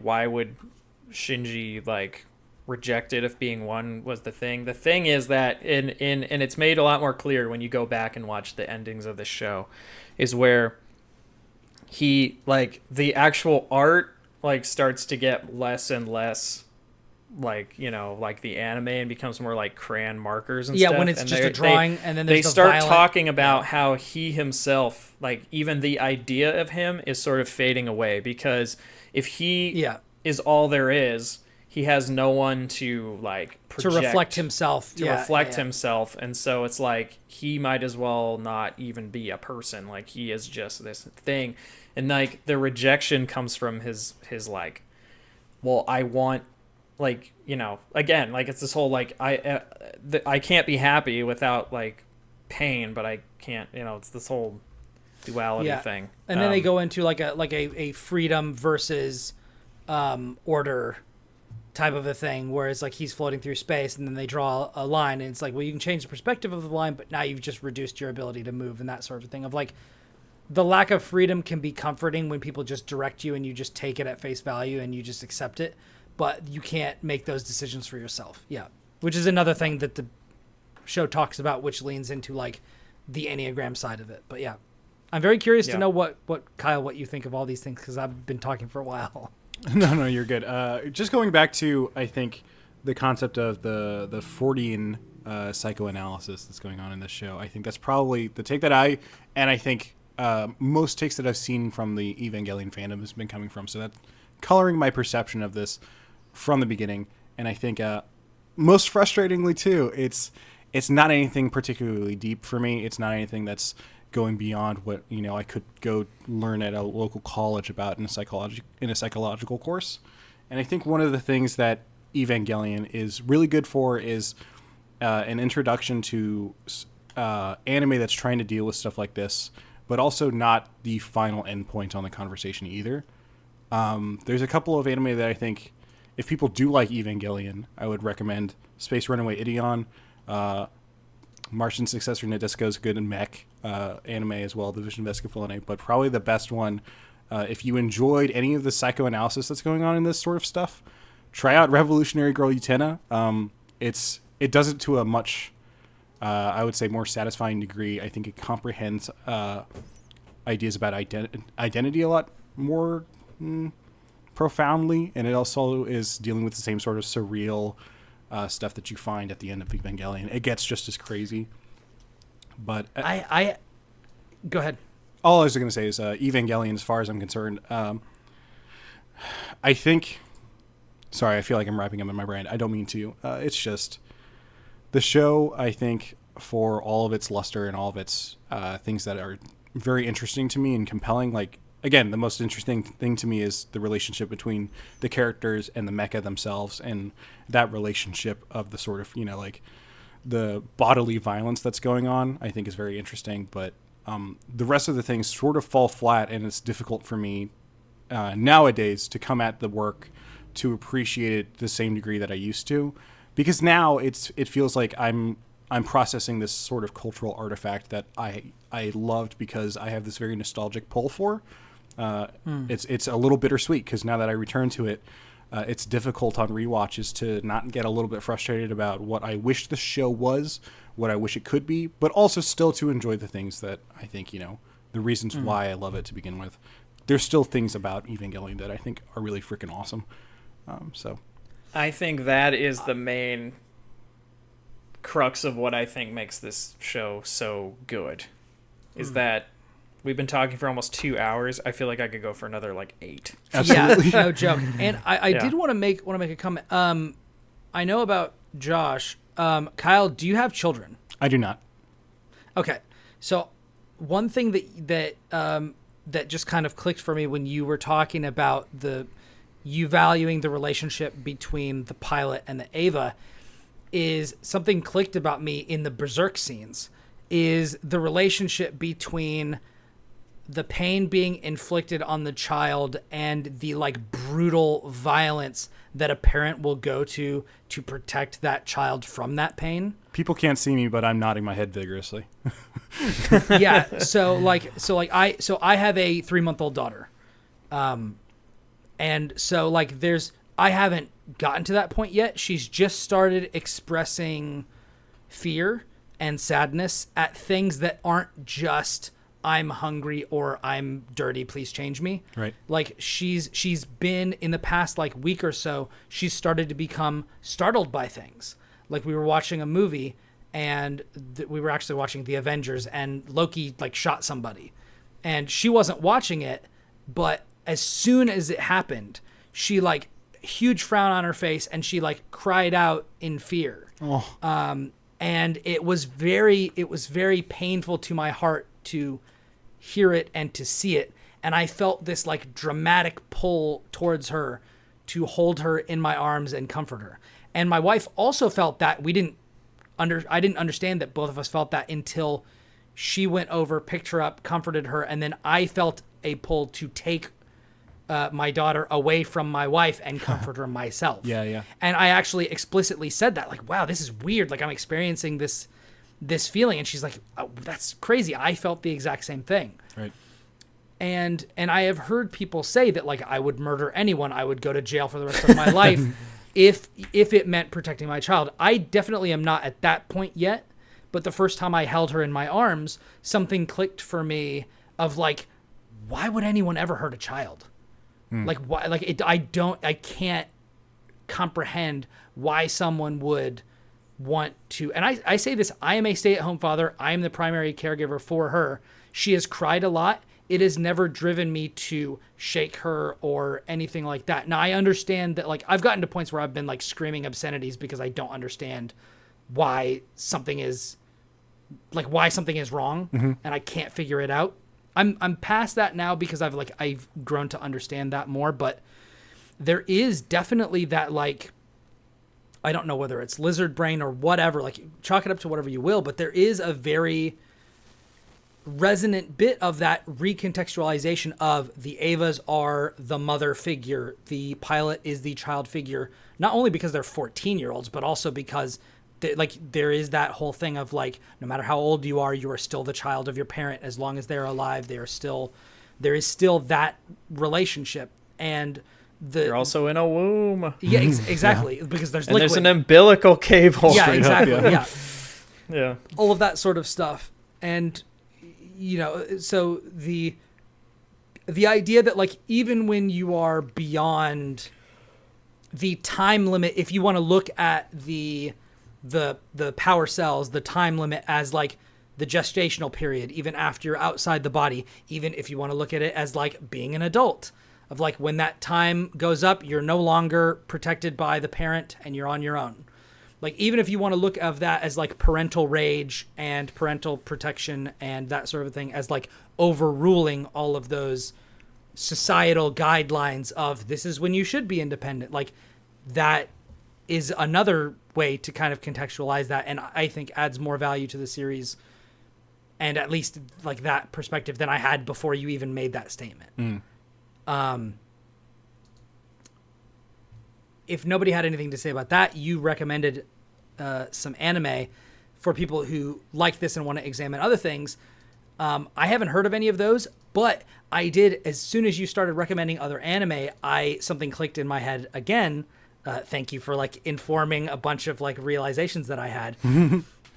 There's an anime that is far shorter than this that deals with a lot of the same themes and a lot of the same, even like kind of elements of mecha and different things. And that, Josh will know exactly what I'm talking about, is Fooly Cooly.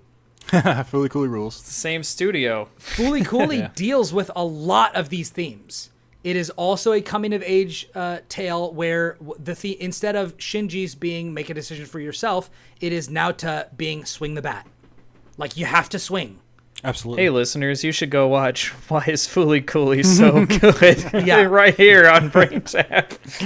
Yeah, but, so if you're looking... And I think it's only like 4 or 5 episodes. It's like 6, I think. Something like that. Yeah, and So I have Progressive on DVD. I got a free copy. It's still wrapped. I have not watched it. We need to watch those and then do something about that because, I got to get more Fooly Cooly in my life. But yeah, so if your third season is coming out and then that's it, right? Yeah, I think so. I literally don't know. The original is perfect. It is perfectly encapsulated all in its own. And I will tell you that Fooly Cooly is a far more optimistic take on these themes. That's very true. than this. They do deal with the same, like, indecision, being somewhat attracted to an older woman, like finding someone your age. Like, they deal with a lot of the same themes. And they go to a lot of the same. Oh, hey, do you want a weird figure in low Earth orbit that has a bunch of crazy wings coming out of it and is having some sort of singularity nearby? They both got that. Fooly Cooley's got that. It's just Atomisk. That's an interesting point too. I think it points to how I think resonant this show has been, right? Because like you can see the influences of Evangelion throughout the anime industry, like all over the place. It's like a foundation. I mean, I don't know when Fooly Cooley was made, but I'll look it up. It was like early 2000. It was 2000. Yeah, just about. So it was like shortly, April 26, 2000. So shortly after, I guess.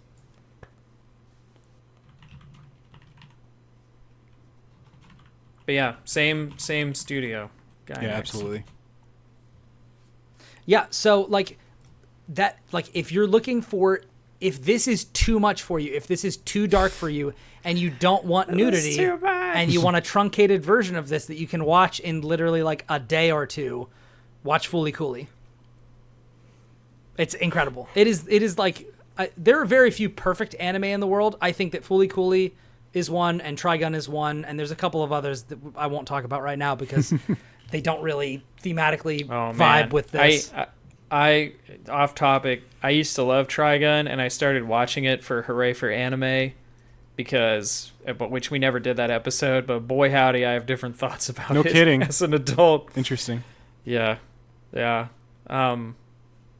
yeah. I love Vash. Anyway. Regardless. One thing I did notice, while as we wrap up, because I can tell we got to kind of wrap this up soon. One thing I did notice that I thought was super interesting and kind of cool was that I never, like, I had only really contextualized the angels the first time through as basically just monsters and like the representations of just like real life problems. You know what I mean? It's like that, that really basic kind of like mech thing, right? But I noticed on the second time through that they had this talk, they had all this stuff about how the angels were trying to communicate or like trying to understand, but also thinking about the whole hedgehog's dilemma thing. I didn't even think about the fact that like the city literally like pulls in on itself when the angels come, and if that's what they're trying to do, they're actually they're trying to communicate. Like, it's such a great like just action metaphor. I've never thought about that either. The whole thing. Yeah, that makes a lot of sense. Like the communication is coming to humanity, and humanity literally pulls in on itself to avoid getting close with another thing, right? And accepting that message means so good. Like when I to a degree, right? Which is exactly what when I realized that Shinji I was like, damn, that is so good. That makes sense. Like, I was like, that is not on accident. Good like take, that has Josh, to good be. Take. Yeah, that is really good. And also, I think it's very interesting. Like originally, like you look at the I mean, at least me. I looked at the show as, yes, angels are the other. And then they play around with like the expectations, and certain characters are like, well, why are we fighting these things with these like angelic names? These sorts of like, why are we fighting something that has iconography of the divine and this sort of like naming convention and things? And then there is like the straight up like they met, and then there's was it Kaswa, and then also the like the kind of light noodle angel who's like trying to talk to the light noodle, who's trying like it never felt malevolent to me necessarily. Like towards the end, it was like, wait, why can't we talk to them? Like there is that whole like you're taking what people are giving you. You're taking what Gendo is giving you as like gospel truth. No pun intended. But like, oh, these angels are bad. We have to fight them because they're angels, because they're our enemies. And then like obviously Shinji has that breakdown, and it's like, well, it's not because I actually want it. I'm just doing this because people tell me to, and because there are angels. And that's the justification he uses for killing for killing what is it, Aswa or Kaswa, whatever his name is, the guy with the red eyes, the reverse Ray. Kaoru.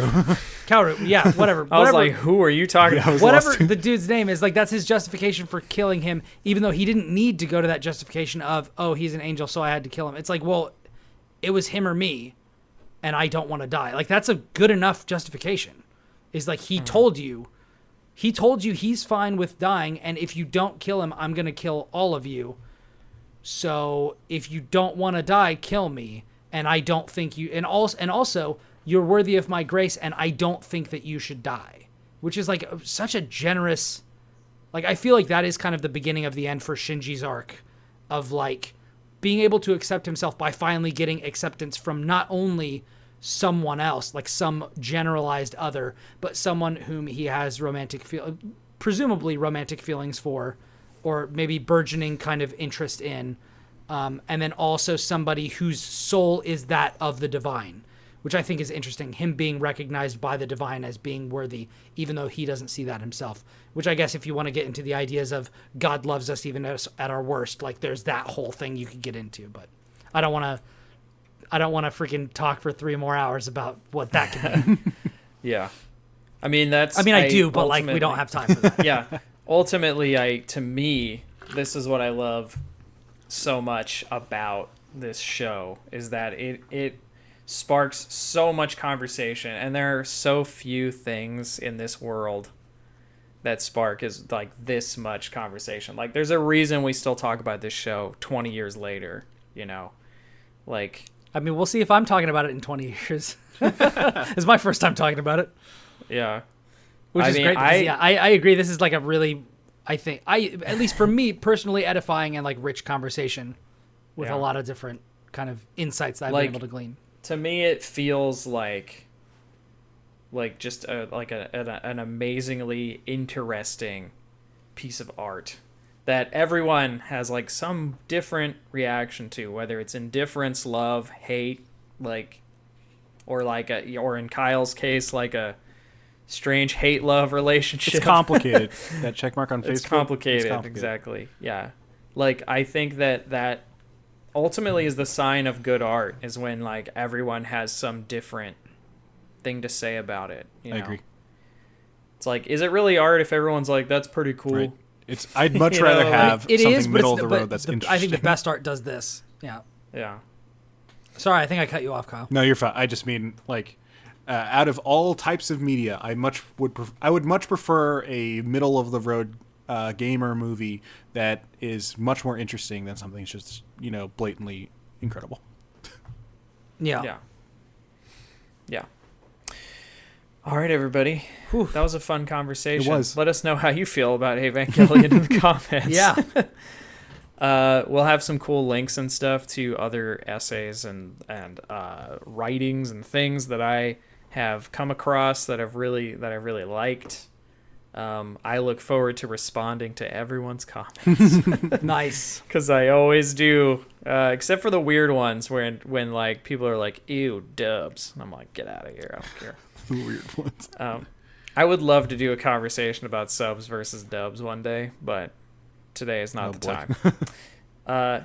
Like, share, subscribe, all that stuff. Go read The Beast That Shouted Love at the Heart of the World, because it's weird and I need other people to read it. And that's it. Bye, everyone. See ya.